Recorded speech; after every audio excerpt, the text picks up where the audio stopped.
my guest today, Trevor Romain, is an award-winning and best-selling author, TV personality, podcast host, and sought-after keynote speaker. His books have sold more than 1 million copies and have been published in 23 languages.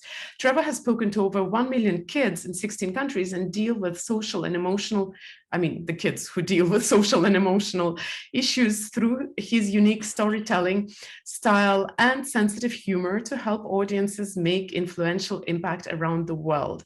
I think these were the things that I was particularly interested, the sense of humor and the stories, well, per se, the topic of our conversation. Since 2007, Trevor co-founded a national 501 nonprofit, the Comfort Crew for Military Kids, and serves as the president of the educational children's brand, the Trevor Romain Company, based in Austin, Texas. And the topic today is the transformative power of storytelling and its impact on the audiences. Hi, Trevor. Good morning. Good morning. Yeah, I like to consider it morning. It's almost dinner time here, though. So yes, I'm also very excited. You know, we will be talking about storytelling, and of course I have my questions about that, but I was just curious, so maybe I'll start from a slightly different topic, not announced topic. I've noticed that you work with children a lot, and I was just curious why children. It seems that, well, as I was researching, it was everything about children. So why are you working with children? It's not very usual. No, that's a very good question. It was one of those aha moments that happened for me that I only realized many years later, but it was a little seed. When I was a young man growing up in South Africa, we all had to do military training.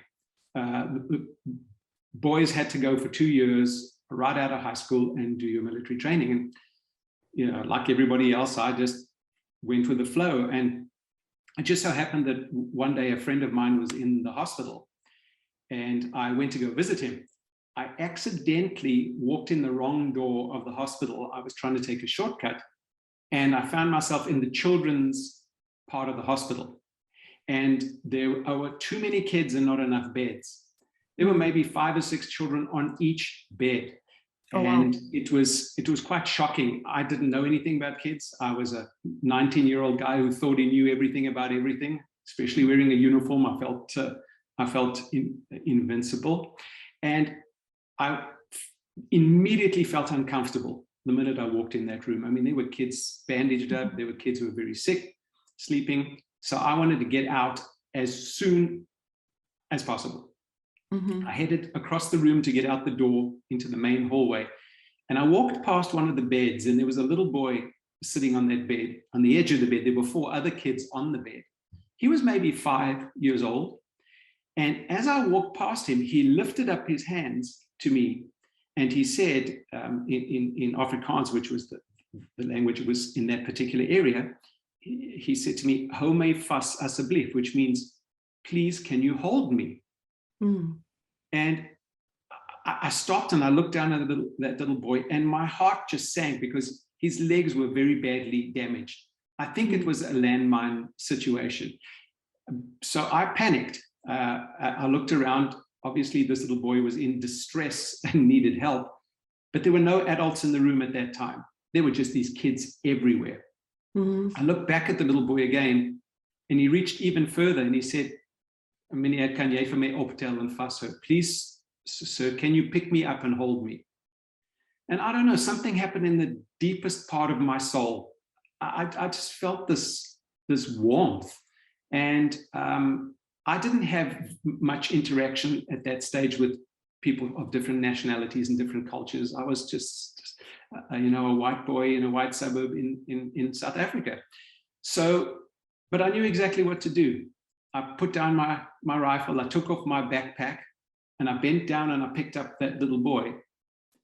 And I can tell you, I've never been held so tightly in my life. And he put his little face right here by my neck, and he started to cry.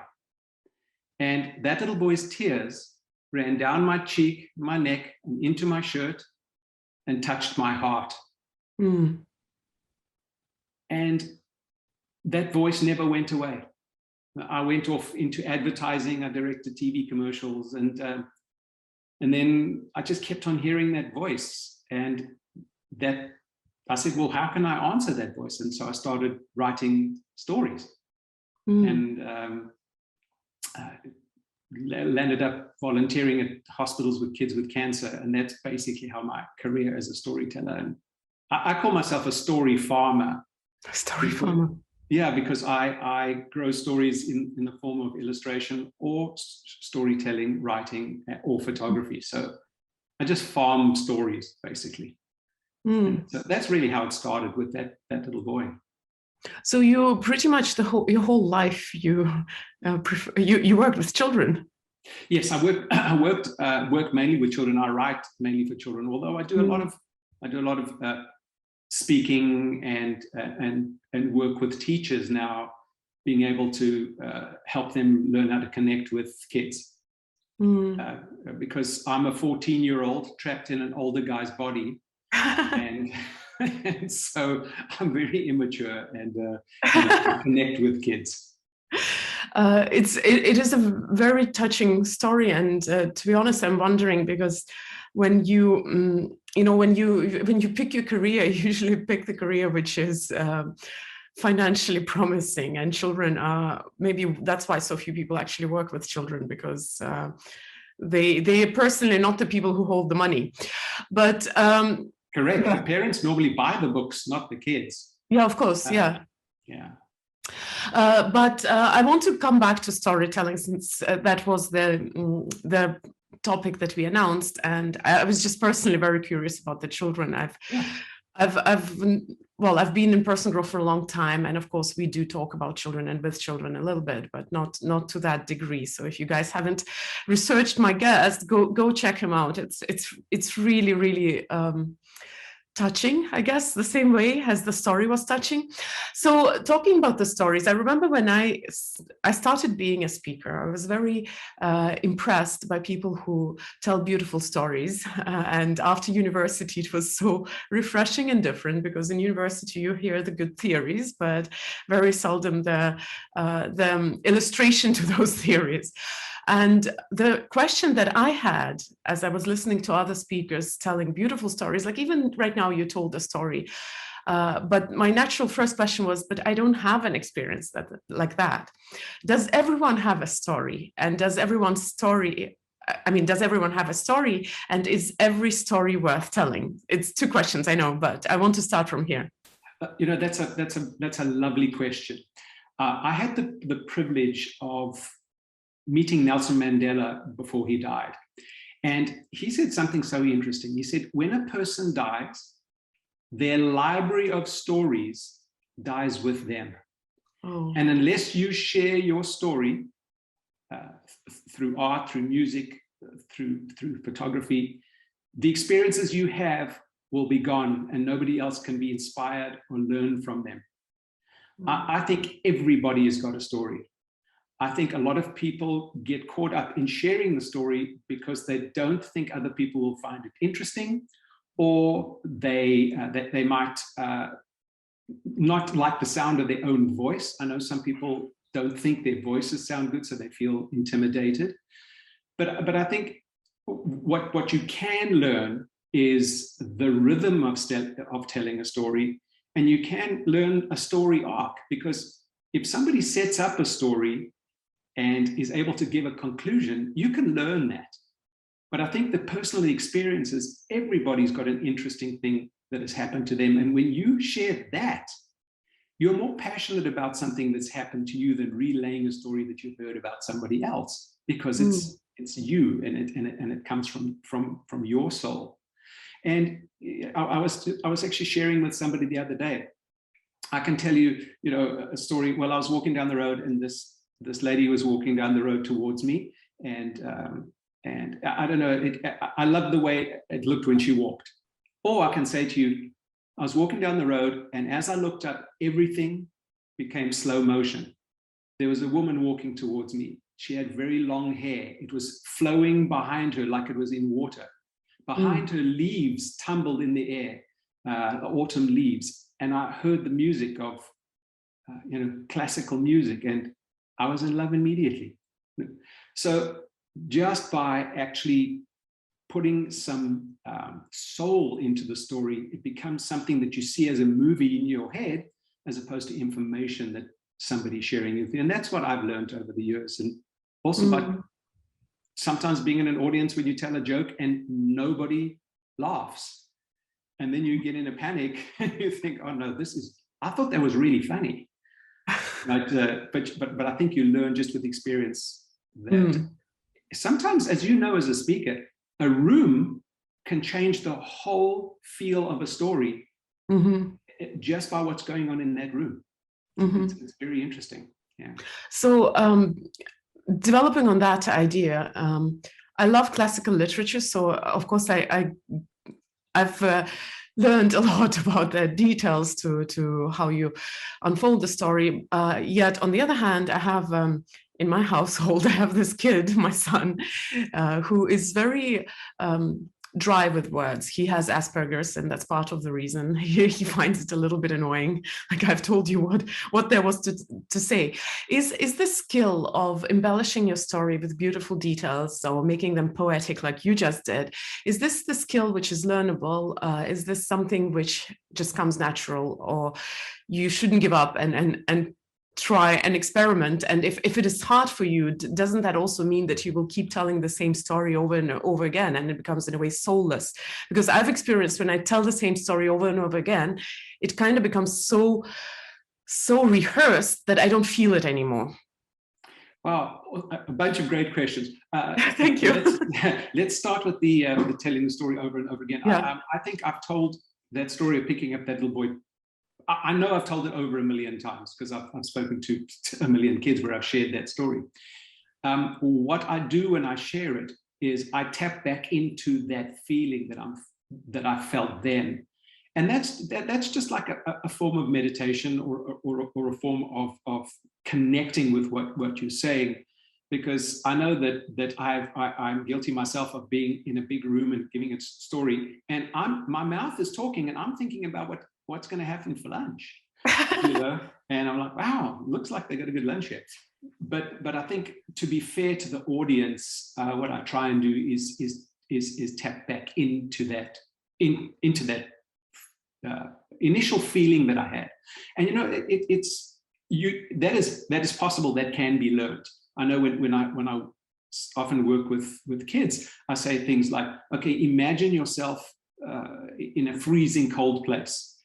You're shivering, the wind is biting your face, it's so cold, you know, you are so uncomfortable, you just want to get inside. Now imagine yourself on a beach. The weather is perfect, it's beautiful, you feel the sand, the sky is blue. You took yourself to that place in a fraction of a second.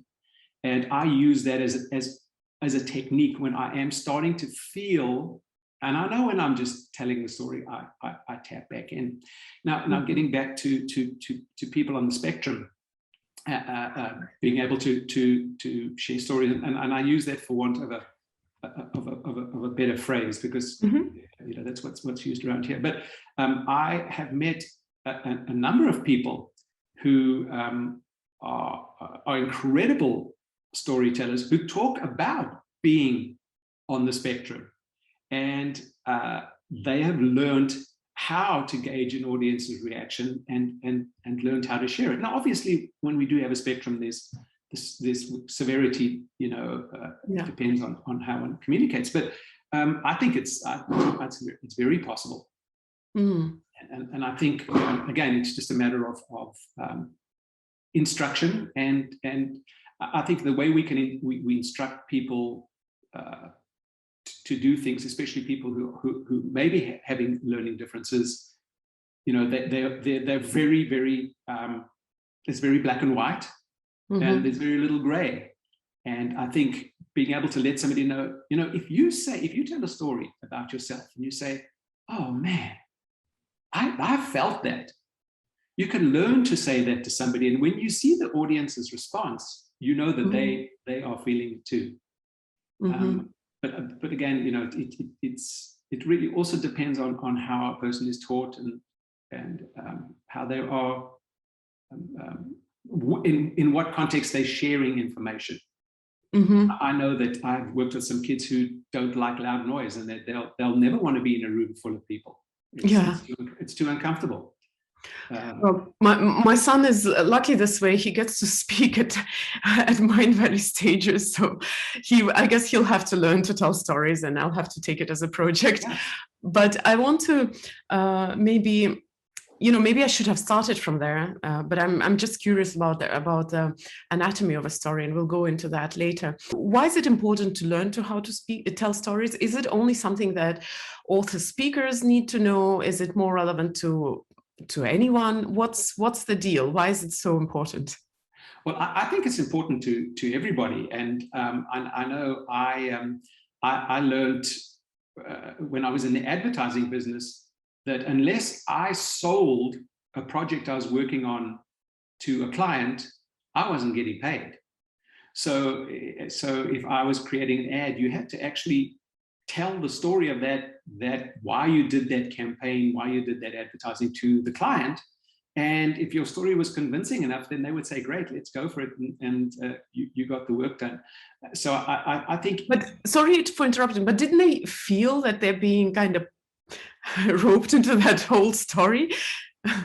Yeah, possibly. And in advertising, yes, that's part of it. But then also I've worked a lot with doctors and grief counselors. And when you if a doctor's meeting a child for the first time, or if they share a personal story about something they've experienced, immediately it shows that they have empathy. And I think that instead of somebody coming into a room and sitting with you and saying, okay, well, we're going to do this scan and we're going to do that, and chances are you're okay. But if somebody comes in and they say, man, I once went through something like that, and share a story, now you're immediately creating a connection with that person. And it could be in the medical field, it could be in the advertising field, it could be there are a lot of teachers who at the beginning, they want to be a teacher, but they are petrified to stand up in front of a class. So I think they need to be able to share a story. And when you do share those personal stories, I believe it opens an empathy connection with an audience, even if it's an audience of one. I've been in situations where, and if we have time, I'll be able to tell you the story where I was in the Congo and got stopped at a roadblock by soldiers wearing bullet belts and everything. And I actually talked my way out of trouble by sharing a story with one of those guys. And it was fascinating, because within a couple of minutes, the person was engaged as opposed to, wanting to get rid of you, Wow, so stories can save lives. Oh, definitely. I have to ask this, and sorry guys, it's a very selfish question because I'm self-interested in this current question. So I do give interviews from time to time, and one of the questions which is like a red cloth to me is when I come to an interview, and before even like the little small talk, I've got a question. So share a story, and for example, share a story of your darkest moment or your biggest pain. And when I'm asked that question, I'm really, excuse me, I have very loud traffic outside. So when I'm asked that question, what makes me feel uncomfortable is that I don't see the context of that story. Like, why am I to share a painful experience? I get what in the context that you're saying, yes, it is creating a rapport and maybe shows that I have empathy, but I'm very reluctant to share stories unless I have a point or reason why I'm sharing the stories. So that was a lead up to my question. Is every story necessary? Or maybe that's not a very nice way of putting it, but what's the point of telling stories? Is it just for the sake of telling a story, or is there supposed to be a certain I don't know, certain result at the end of it, like I'm trying to achieve something with the story? Yeah, well that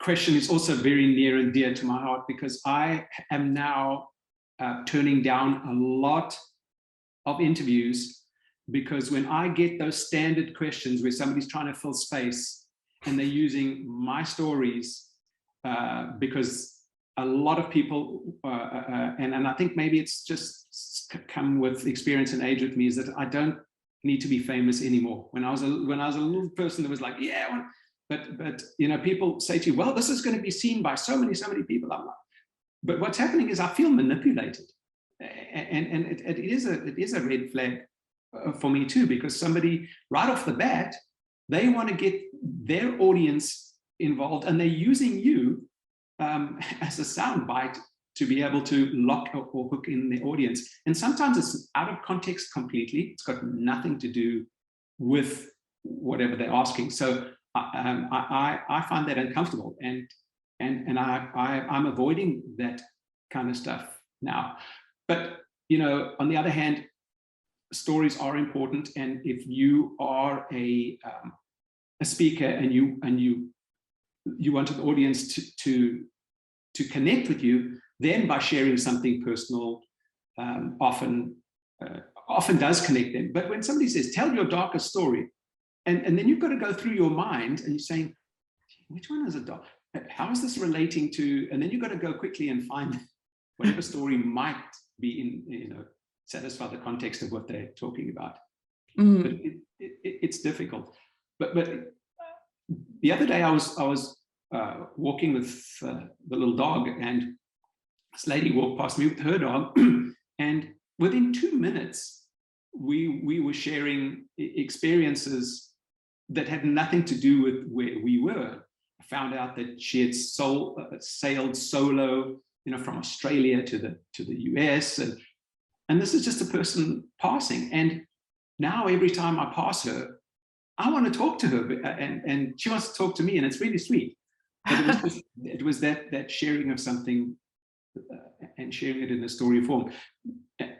Going back to what you said earlier about formatting stories and setting up stories, you know, that also is why sometimes those interviews are difficult, because it isn't set up, and you have to do that on the fly and say, okay, I have to have a beginning and I have to have a conclusion.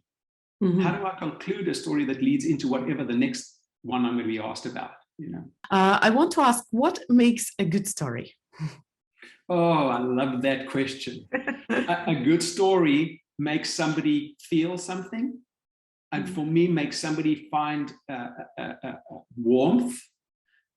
Humor to me is really important in sharing a story, and I you know, it's like watching a good movie. A good movie, you will walk out of there and you have left that experience carrying something with you. And I try very, very hard, if I am sharing stories, to be able to touch something inside people so that they can carry it with them. So for me, it's you know, creating something that's touching. So how do you do that? How do you engineer touching? How do you make sure that people actually feel? It is out of our control in some way what people feel, right? So how does it work? Yeah, I personally try to connect with something I've actually had an experience with, so that when I am sharing a story, it's true, and it's, even though even sometimes a story may be embellished. You know, a lot of times people say, "Is that it? Is that true?" And I say, it might not have happened exactly the way I tell it, but that's the way I like to remember it. And our brains are very, very good at adding. I mean, when I'm telling a story about a kid in the hospital, in my mind, I'm seeing the other kids in the beds, and I'm filling in it, you know, and be able to encompass that in sharing a story. I think adds a depth to it, and connecting with something that you know and that you've experienced. People can read. They can read that in you when you're sharing a story. I believe, personally. So I do have one really philosophical question, which I'll answer now, but I want to ask Bianca to actually look if somebody wants to join us for the conversation. Meanwhile, while this is happening in the background, my philosophical question. So what comes first? The result, well, probably that's not the right way to formulate it, but the emotion that you're creating or the story? Also a great question. The way I often do it is I start from the end. I think, okay, what do I want to leave people with? What is the payoff? And then I'll go back and I'll start the story where I think it's good to come in. And sometimes you need to come in earlier and come in later. But I find the emotion first, and then I build the story around it. You know, oftentimes people will share something, an experience they've had, even just sitting next to somebody on a plane. I will figure out the end. It's like a while back, I was sitting on a plane and there were these two people sitting next to me, and they were older people. And you know how sometimes when older people travel, they dress very beautifully. The man had a hat on and his suit and a tie. He was probably in his 80s, and they were both very sort of nervous, and the plane hadn't even pulled up to the gate yet, and the man was already standing up and he was trying to take his luggage off the luggage rack. He accidentally elbowed his wife in the eye when he was bringing the bag down, and she said, "You scratched my cornea." And he goes, "I didn't scratch your cornea." She goes, "Yes. How do you know it's my cornea?" He said, "How?" She said, "With your elbow." He said, "It's impossible to scratch a cornea with an elbow." Anyway, they're having this big thing, and I'm standing behind them. And as they walked away, she turned around and she said to me, "Marriage is very interesting." And they carried on walking. So I remember that marriage is the interesting part, and when I do share a story, I will build back. So that is my payoff, and what I'm going to leave the audience with, or an audience. Thank you for this lovely story. And we have Carlito. Hi. I do not know if I pronounce you properly, but hey. My name is Carlos. So I'll switch my mic off so that I don't add extra noise to your question. Wonderful. Hello, Trevor, and congratulations on your journey and all the things you have done for the planet. My question was more related to the internet world and how we have so short span attention that when people are scrolling, in many occasions stories are used as an advertisement tool to grab. So how to grab the attention of the potential buyer or customer and make him commit and stay throughout your story?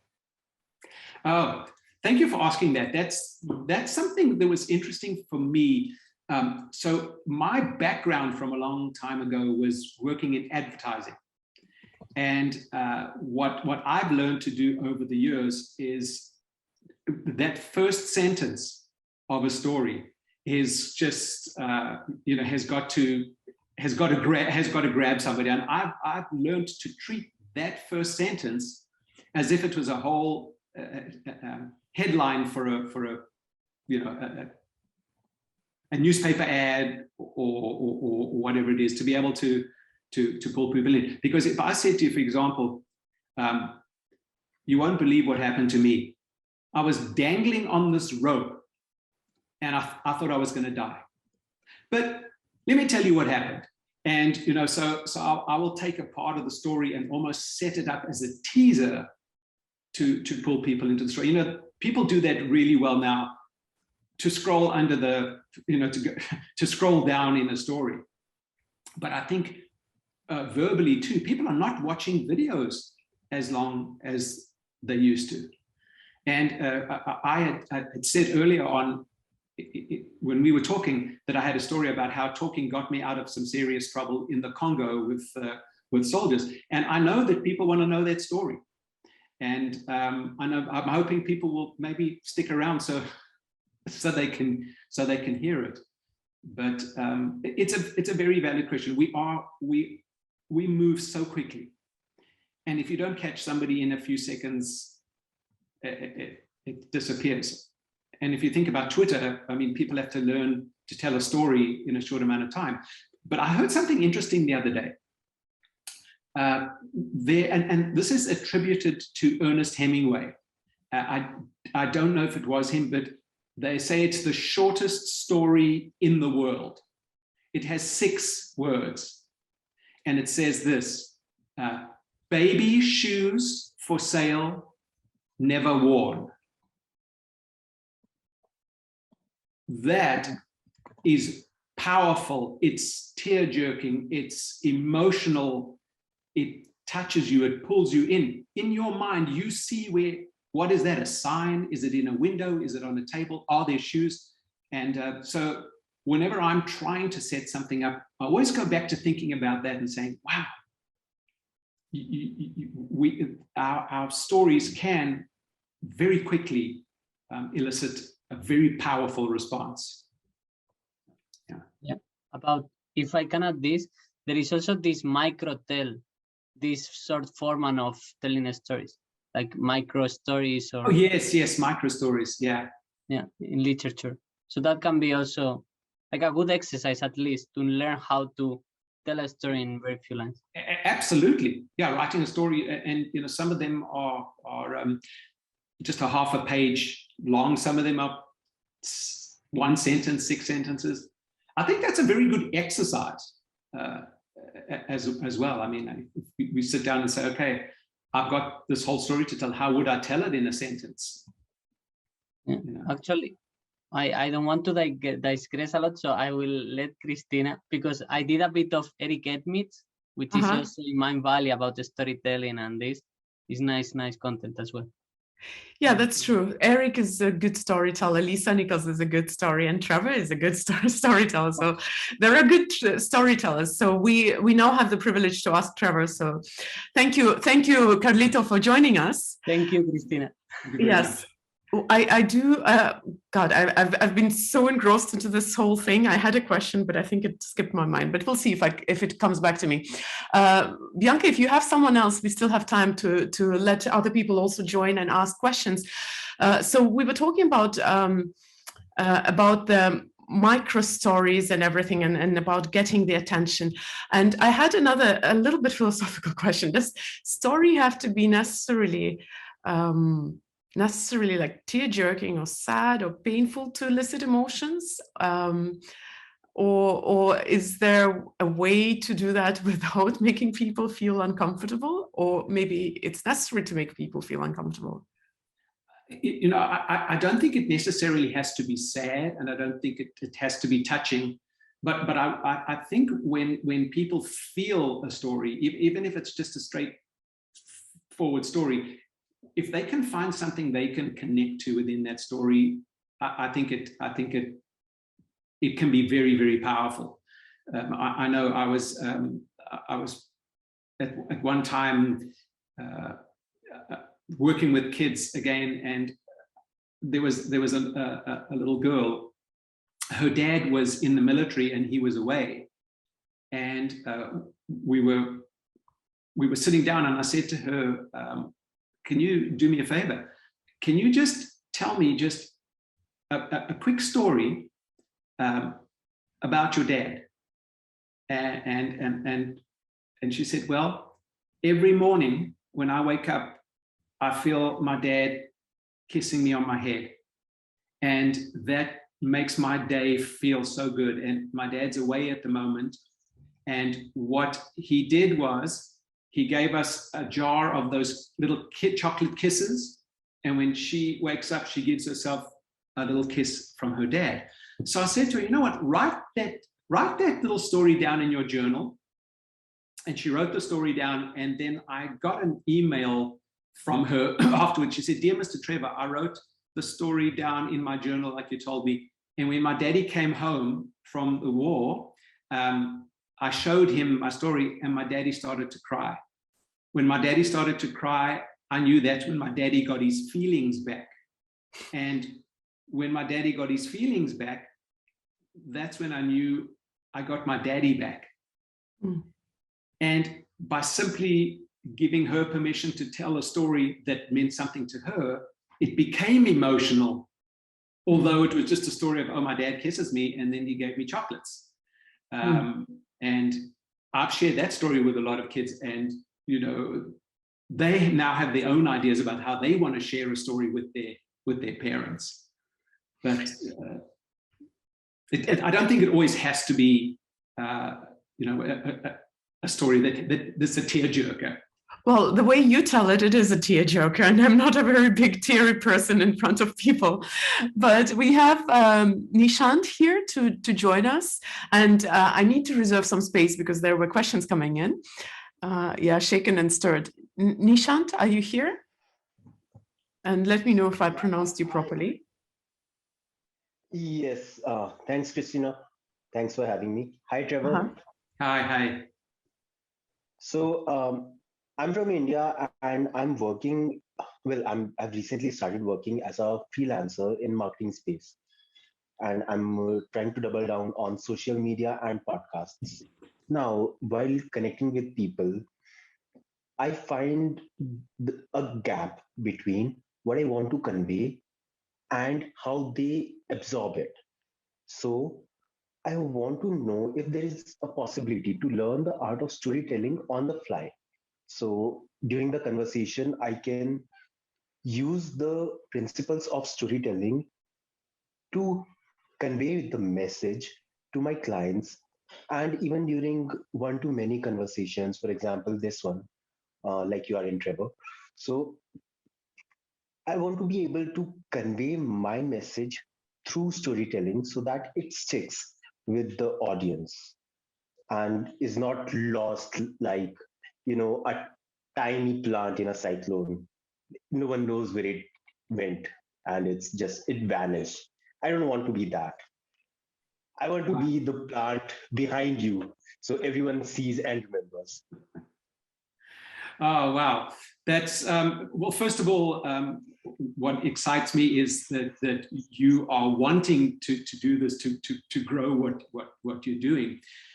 What I've learned over the years, so I've got an arsenal of anecdotes, jokes, stories, sayings that I will pull into a story at times just to be able to give to give it some depth. Like I was just thinking when you were talking, talking to clients, there was a saying that I heard from Mr. President Mandela, which was interesting too. He said, "Little by little, a little becomes a lot." And that is in war, that's in love, it can be positive, it can be negative. And I use that a lot if I am trying to share something and I want to give it a little bit more depth as opposed to just a cyclone passing by, because it's interesting that when you give people, and the media has done this for a million years, if you give people a sound bite that resonates, that's what they will remember in the story. And I do also try and keep humor with me all the time. Like an example is that if I find a conversation is sort of not going the direction I wanted to go, or I'm losing contact with the audience, I'll share something with them, like for argument's sake, when I was a little kid, I had a problem connecting with kids and other people because I'm very short. And I was short as a kid. In fact, I was so short, I had to climb on a chair just to reach puberty. And once I got there, then I was fine. And how many people I've met who I met 10 years ago said, I still remember you talked about, you were so short, you climbed on a chair just to reach puberty, and I also tell people I was born at a very young age, so I don't remember much about it, and it's just, it's adding just a little bit of humanness, warmth, and even silliness for me can sometimes break a tension of a very uncomfortable talk you have to give. I do a lot of talks about grief. I've worked with children with cancer for over 30 years. I've seen 47 kids through end of life. And what I've learned in giving grief talks is that to be able to find humor in nonsensical situations also really helps people to absorb, absorb what you're trying to tell them. And also, again, we've learned you never see any more 25 things that you can do. You always see 3 things to do, or so it makes it easier to remember. But I think it's so exciting to hear somebody, especially a younger person, who's like, okay, you're in the business of business, but being able to use storytelling to help you better your business. I grew storytelling into a business. So I wish you all the best, and I appreciate your question. Thanks a lot, Trevor. So with that, can I follow up with a slightly unusual question that you might have ever had? Oh, my goodness me. Oh, that's great. The most unusual question. Oh, yes. I remember I was, again, it was actually on an aeroplane, and somebody turned around to me and said to me, so if you had to die on this plane, what would your regrets be? And I didn't even know. I said, well, my regret is going to be that I actually talked to you in the first place, because now you've buggered up my whole flight. Yeah. Wow. Yeah. So Trevor, one more question. One more, last. Okay. So when I go out, I see all these different brands and their stories, all the different products and courses, and their unique stories. So how can I look past the stories so I can select the right product or option for me? There could be 5 different options and 3 had really good stories, but the rest 2 are actually good products. Now, how do I look past the facade or the mirage? How do you filter out and excuse my expression, and I hope there are no kids around, but how do you filter out the bullshit of the story to get to the to the real deal? Well, I think personally we all have a really good built-in gut feel of stuff, and I think if we allow ourselves to actually feel it, the intuitiveness, I think we've all how many times have you said, I knew it, I shouldn't have done that, or I didn't want to take that. That's I think, and in the stories too, you can listen to a story and say, okay, hey, that's not quite connecting for me, there's something not working here, and filter it out that way. But that's just my opinion. I try and do it that way because it's very, very hard. I mean, look at what's happening the world over. Look at what's happening in politics. People are sharing stories that you don't know if it's true or if you don't, but you have to feel it, as opposed to trying to rationalize it or look at it as just strict information. Nishant, I don't normally answer questions with the guests, but I just recently had an experience where I'm just learning to invest, and I realized that while I do follow my gut feeling a lot, and I do prefer knowing and liking the people that I work with, it's always good to remember that the story is about the feeling and the emotion and the connection, but you still have to have the common sense and look at the numbers behind the story as well. At least that was my lesson just recently. I realized that emotions aside, some cool head is also needed, especially when it comes to business. Yeah, it's so can I just do an add-on to this? I have a brother who lives in Cape Town, South Africa. He's a diamond smuggler. I mean, a diamond dealer. But he got the point. Yeah. So he was going through a situation where he was selling direct to the public, right? And he gave a great price. And so if you go to the jewelry store, there's a middleman, but he cut that middleman out. But he found that his sales were like, people were like, what's the catch here, you know?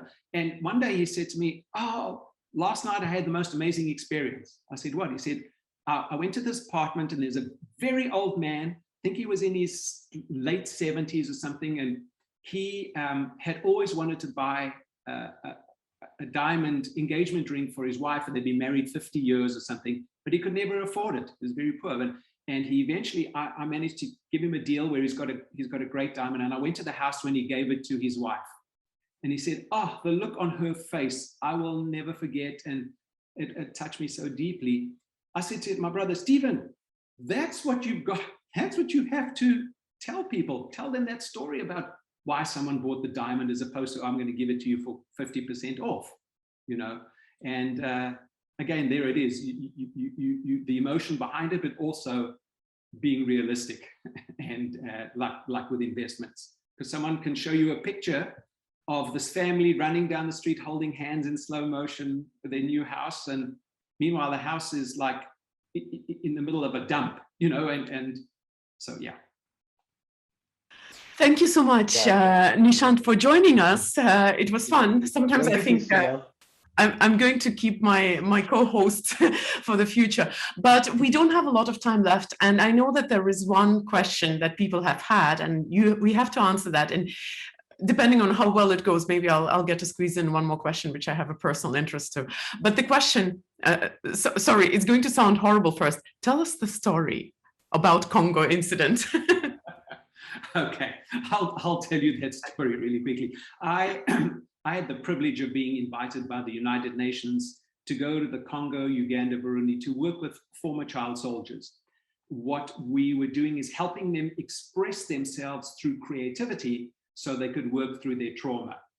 Sometimes I help kids draw, sometimes we share stories, helping them share their story, although one would imagine it would re-traumatize, it really actually helps them to get a grip on what it is and take a step back to look at their story. So I did go there, I worked with kids, I had the most profound experience of my life, which is, I've actually shared on my podcast. It's too long to go in to here, but we arrive in this big airport hangar, and we're with the Doctors Without Borders, Psychologists Without Borders, and then, you know, just guys like me who think they're going to change the world and get very surprised when you realize that you are a very small part of the whole deal. But the guy says to us, and excuse, I'm going to try and do the accent, and he goes, okay, everybody, you are going to get a driver. Each one of you will go with a driver. He will take you to your destination. If somebody stops you, you must shut up and give them your papers. So somebody puts up their hand and said, excuse me, sir, what do you mean if somebody stops you? He goes, no, it's not a problem. Sometimes there's a roadblock. They will stop you and then they'll kidnap you, but it's okay. It's not for a long time. So somebody said, excuse me, sir, what do you mean kidnap? He goes, no problem. You see, they kidnap you and they lock you in a shed or a toilet or something, and we just have to give them $50 or something. It's not a problem. We will take care of it. We know it very well. So I put up my hand. I said, excuse me, how often does this happen? He goes, no, not very often, 2 or 3 times a week. Don't worry, it'll be okay. Oh my goodness me, okay. So I get in the car with the driver, and he is non-stop talking. He won't stop talking for a minute. He's telling me about everything. We come over this hill, and there was a sentry box with 2 Congolese soldiers. They had bullet belts on, they had rifles, grenades. These guys were like Rambo. They were loaded up. Sunglasses, berets, short sleeves showing their big biceps. There was a boom across the road, but it was guarding nothing, because you could have driven around that boom and carried on. There was just, you know, fields and all kinds of stuff. So we pull up, and now I look over at my driver. His eyes are big like saucers. He's not saying a word. And I said to him, what's going on? One of the soldiers comes around, he looks in the door, he goes, where are you going? I said, sir, I'm going to the Don Bosco orphanage. He goes, what are you going to do? I said, I'm going to work with children. He said, give me your papers.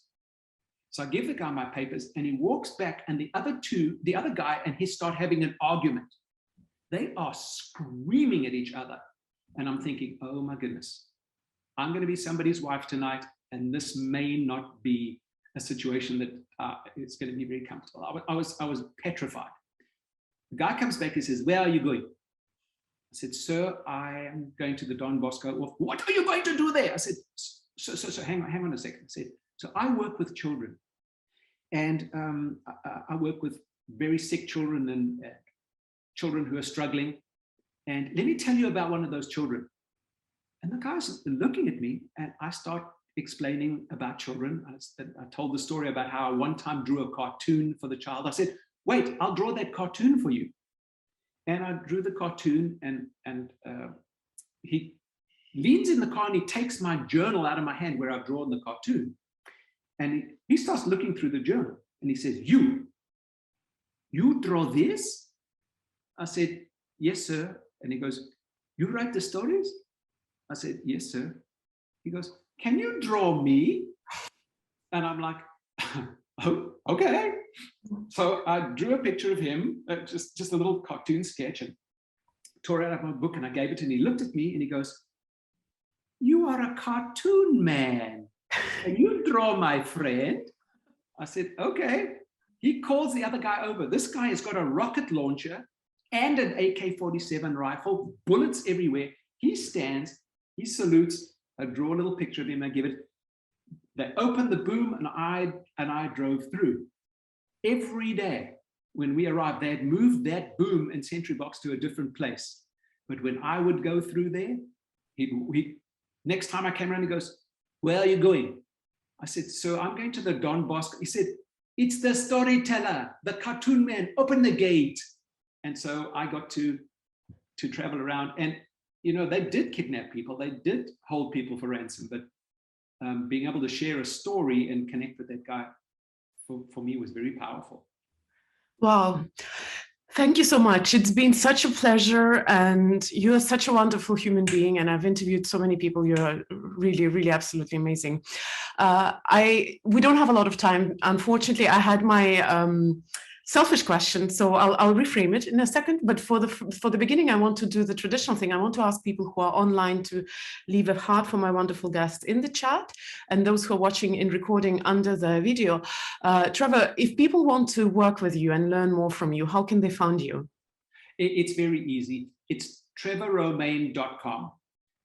That's my my website, and my email is trevor@trevorromain.com. Very simple. There's no E on Romain because the E is for the letters, but trevorromain.com. And then I do have a podcast. It's on all podcast platforms, the Trevor Romain podcast, and it's got all these stories and others on the podcast. And I love connecting with people all over the world, and I'd love to collaborate and share with people. So please feel free to reach out and connect. And I wanted to say that this morning when I woke up at 5 o'clock in the morning to do this interview, I must say I was getting ready to have a boring interview, but you have been one of my favorite people that I've done a show with, and I appreciate your questions, and your spirit is just so inspiring. So I hope we can do something in the future.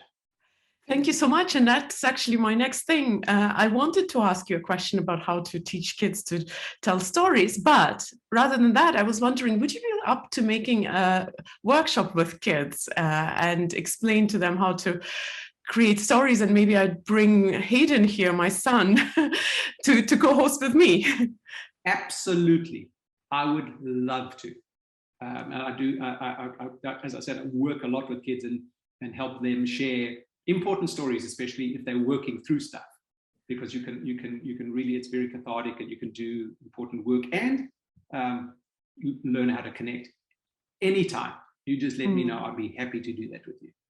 Yes, I'll definitely talk to my team. If you guys are interested, you can also drop in a message to us, because I think it would be really good, and I would love my son to actually attend, and my daughter as well.